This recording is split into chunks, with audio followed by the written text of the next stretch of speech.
వెనకటికి ఒక పండితుడు ఉండేవాడు. ఆయన దగ్గర ఒక శిష్యుడు ఉండేవాడు. ఈ శిష్యుడు చాలా చురుకైనవాడు. గురువుగారి దగ్గర సకల విద్యలు నేర్చుకోవడమే గాక గురువుగారి కుటుంబాన్ని కనిపెట్టుకుంటూ ఉండేవాడు.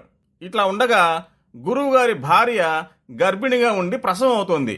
ఇరుగు పొరుగు అమ్మలక్కలు పురుడు పోస్తున్నారు. శిష్యుడు పురిటి గది బయట నుంచుని ఉన్నాడు.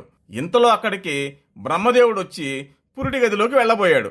ఎవరికీ కనిపించని బ్రహ్మను శిష్యుడు చూడగలిగాడు, కానీ గుర్తించలేకపోయాడు. ఎవరు నువ్వు? లోపలికి వెళ్ళడానికి వీల్లేదు, లోపల మా గురువుగారి భార్య ప్రసవిస్తోంది అన్నాడు శిష్యుడు. అందుకనయ్యా నేను లోపలికి వెళ్తున్నాను. భూమి మీద పడకముందే నేను ఆ బిడ్డ నొసటన రాత రాయాలి. నేను బ్రహ్మను అన్నాడు బ్రహ్మ. నువ్వు ఏమని రాస్తావో చెబితేగా లోపలికి పోనివ్వను. నువ్వు బ్రహ్మవైతే నాకేం ఎక్కువ కాదు అన్నాడు శిష్యుడు. నాకు నీతో మాట్లాడే వ్యవధి లేదు. అదీగాక నేను రాసే రాత ఎవరికి ముందుగా తెలియకూడదు అన్నాడు బ్రహ్మ. అయితే నువ్వు లోపలికి వెళ్ళడానికి వీల్లేదు అన్నాడు శిష్యుడు మొండిగా. సరే, ఏమి రాస్తానో నీకు చెప్తా, కానీ నువ్వు మళ్ళీ ఎవరికైనా చెబితే తలపగలి చస్తావు అని బ్రహ్మ శిష్యుడిని భయపెట్టాడు. నాకు అదంతా తెలియదు, నువ్వు రాసే రాత ఏంటో చెప్పి మరీ లోపలికెళ్ళు అన్నాడు శిష్యుడు. అయితే విను, ఈ సంగతి ఎవరికైనా చెప్పావా నీ తల బద్దలవుతుంది. మీ గురువుగారి భార్యకు మగపిల్లవాడు పుట్టబోతున్నాడు. వాడు బతికున్నంత కాలం వాడి దగ్గర మూటెడు ధాన్యము, ఒక ఆవు మాత్రమే ఉంటాయి, అంతకంటే ఇంకేం ఉండవు అన్నాడు బ్రహ్మ. మరీ అంత దరిద్రమా స్వామి అన్నాడు శిష్యుడు. చేసుకున్న వారికి చేసుకున్నంత నేనేం చేయను అన్నాడు బ్రహ్మ. పోనీ ఆ మూటెడు ధాన్యము ఒక ఆవైనా ఉంటాయి, అవి కూడా పోతాయా అని అడిగాడు శిష్యుడు. అవెప్పుడు ఉంటాయి అని చెప్పి బ్రహ్మ పురుటి గదిలోకి వెళ్ళాడు. మరి కాసేపటికి పురుటి గదిలోంచి పుట్టిన పిల్లవాడి ఏడుపు వినిపించింది.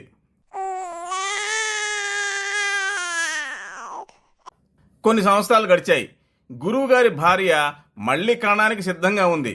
శిష్యుడు మటుకు యథాప్రకారంగా పురుటి గది బయట కాపలా ఉన్నాడు. మళ్లీ బ్రహ్మదేవుడు వచ్చాడు. శిష్యుడిని చూశాడు. నువ్వింకా ఇక్కడే ఉన్నావా అన్నాడు. ఉన్నాను స్వామి.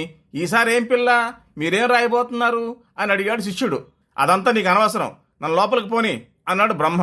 మీరేం రాయబోతున్నారో చెప్పందే లోపలికి పోవడానికి వీల్లేదు అన్నాడు శిష్యుడు. చేసేది లేక బ్రహ్మ చెప్పేశాడు. ఈసారి ఆడపిల్ల పుట్టబోతుంది, దానికి పెళ్లి గీత లేదు, రోజు ఏదో ఒక సంబంధం మాత్రం వచ్చి తిరిగిపోతూ ఉంటుంది అన్నాడు బ్రహ్మ. శిష్యుడికి చెప్పరానంత కోపం వచ్చింది. కానీ ఏం చేస్తాడు, బ్రహ్మరాతకు అడ్డమే ఉంది. ఈ సంగతి ఎవరితోనో చెప్పావా నీ తల పగిలిపోతుంది అంటూ బ్రహ్మ పురిటి గది లోపలికి వెళ్ళిపోయాడు. పురిటి గదిలోంచి బిడ్డ పుట్టిన ఏడుపు వినిపించింది. ఇది జరిగిన కొద్ది కాలానికి శిష్యుడు గురువుగారి వద్ద చదువు పూర్తి చేసి స్వగ్రామానికి వెళ్లి పెళ్లి చేసుకుని ఒక ఇంటివాడయ్యాడు. కొద్ది సంవత్సరాలు గడిచాయి. శిష్యుడికి ఎప్పుడు తన గురువుగారి పిల్లలకు బ్రహ్మ రాసిన రాతే జ్ఞాపకం వస్తూ ఉండేది. దానికి ఏదైనా ప్రతిక్రియ లేదా అని ఆలోచిస్తూ ఉండేవాడు. కానీ బ్రహ్మరాతని సరిదిద్దడం ఎలా?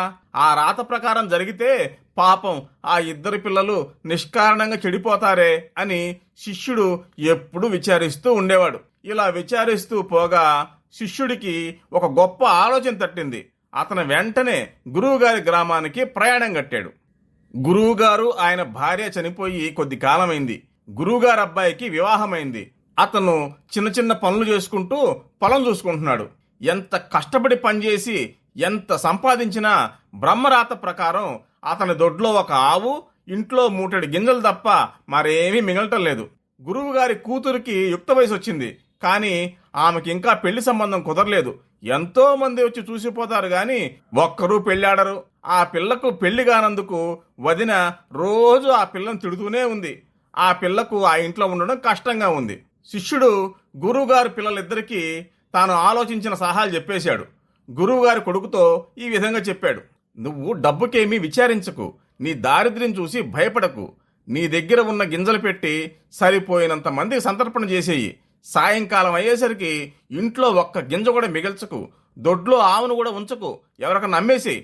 అమ్ముడు పోకపోతే దానం చేసేయి, నీకేమి నష్టం ఉండదు అని చెప్పాడు. దానికి గురువు కొడుకు భయపడి, అసలే నాది బీద సంసారం, ఇట్లా చేస్తే నేను నా భార్య ఆకలికి మాడి చచ్చిపోమా అన్నాడు. నా మాట నమ్మి నేను చెప్పినట్టు చెయ్యి, చేతనైతే రోజు నేను చెప్పినట్టే చెయ్యి, నీకేమి నష్టం కలగకుండా నేను చూస్తాను. కావలిస్తే నేను నీ ఇంట్లో కొంతకాలం ఉండి నా మాట రుజువు చేస్తాను అన్నాడు శిష్యుడు. శిష్యుడి మాట నమ్మి ఆ రోజుకు కావలసిన గింజలు మాత్రమే ఉంచుకొని మిగతావి వండించి గురువు కొడుకు నలుగురిని పిలిచి భోజనాలు పెట్టాడు. ఎన్నడూ పిల్లికి కూడా బిచ్చం వేసే స్థితిలో లేనివాడు సంతర్పణ చేస్తున్నాడంటే అందరికీ ఆశ్చర్యంగానే ఉంది. ఆ రోజు సాయంకాలం ఆవును బజారుకు పట్టుకెళ్లి గురువు గారి అబ్బాయి దాన్ని అమ్మేసి ఆ డబ్బుతో తనకు భార్యకు కావలసిన వస్తువులన్నీ కొనుక్కున్నాడు. మర్నాడు పొద్దుడికల్లా గురువు గారి కొడుక్కి కబురొచ్చింది. ఆ ఊర్లో ఒక పెద్ద భాగ్యవంతుడు చనిపోయాడు. ఆయనకు చిన్నకర్మ చేయాలంట. గురువు గారి కొడుకు వెళ్ళాడు. ఆయనకు ఒక మూట బియ్యము, ఒక గోవు దానము దొరికింది. సాయంత్రం అతను ఆ బియ్యం పంచిపెట్టి ఆమెను అమ్మేశాడు. మర్నాటి ఉదయానికి ఇంకొక కబురు, ఒక ముసలమ్మ చచ్చిపోయిందని. వాళ్ళు కూడా గురువు గారి అబ్బాయికి ఒక మూటెడు బియ్యము, గోదానం ఇచ్చారు. ఇలా చావులతో కొన్నాళ్ళు గడిచింది. ఆ తర్వాత ఒక రోజు ఎవరూ చావలేదు. కానీ మధ్యాహ్నం అయ్యే వరకు దొడ్లో ఒక ఆవు కట్టేసింది. ఇంట్లో ఒక బియ్యం మూట ఉంది. గురువుగారి అబ్బాయికి ఆనాటి నుంచి ఇల్లు కదలకుండానే బియ్యపు మూట, ఆవు దొరుకుతున్నాయి. శిష్యుడు గురువు కొడుక్కి సలహా ఇచ్చినట్టుగానే గురువు కూతురు కూడా సలహా ఇచ్చాడు. అమ్మా, నీకు పెళ్లి కాలేదని దిగులు పడకు. నేను చెప్పినట్టుగా చెయ్యి. నీకు లక్షణమైన మొగుడు దొరుకుతాడు. ఇక నుంచి నిన్ను చూడ్డానికి వచ్చేవారు ఉత్త చేతులతో వస్తే కనపడద్దు. ఒక పట్టు చీర, పట్టు రవిక, బంగారపు వడ్డాణము, నాగరము, పసుపు కుంకుమ తెస్తేనే కనపడతాను అని చెప్పాడు. ఆ మాట వినగానే ఆ అమ్మాయికి మరీ దిగులు వేసింది. నన్ను ఊరకనే కూడా చేసుకునేవారు ఇంత డబ్బు ఖర్చు పెట్టి చూడ్డానికి వస్తారా అని అడిగింది. వస్తారమ్మా, వస్తారు. నా మాట విని 4 రోజులు అలా చెయ్యి అన్నాడు శిష్యుడు. మర్నాడు ఆ అమ్మాయిని చూడ్డానికి ఒక సంబంధం వచ్చింది. ఆ అమ్మాయి ఒక చీర, రవిక, వడ్డాణము, నాగరము, పసుపు కుంకుమ తెస్తే గాని కనపడనని కబురు చేసింది. ఆ వచ్చిన సంబంధం వాళ్ళు అదే పోగబోయారు. సాయంత్రం వరకు మళ్ళీ ఎవరు రాలేదు. సాయంత్రం ఒక పెద్ద మనిషి ఆ పిల్ల కోరిన వస్తువులన్నీ తీసుకుని వచ్చాడు. అవి ఆ పిల్లకిచ్చి ఆమెను చూసి వెళ్ళాడు. ఇలా రోజు ఆ పెద్ద మనిషి వచ్చి చీరలు నగలిచ్చి పిల్లను చూసిపోతున్నాడు. గురువు గారి అమ్మాయి కూడా ఇక పెళ్లి కాలేదని దిగులు పడలేదు. ఆ పిల్ల వదిన రోజు దొరికే నగలు, నాణ్యాలు చూసి మురిసిపోతుంది. శిష్యుడు ఒక 1 నెల రోజులు ఉన్నాడు. అతని సలహా ప్రకారం చేయడం వల్ల తన గురువుగారి పిల్లలిద్దరి సమస్యలు పరిష్కారం అయ్యి వాళ్ళిద్దరి జీవితాలు ఒక ఒడ్డున పడ్డాయి. వాళ్ళిద్దరి దగ్గర సెలవు పుచ్చుకొని శిష్యుడు తొలికూడు కూసే వేళకు బయలుదేరి తన స్వగ్రామానికి ప్రయాణమయ్యాడు. తెల్లవారడానికి ఇంకా 2 గంటలున్నది.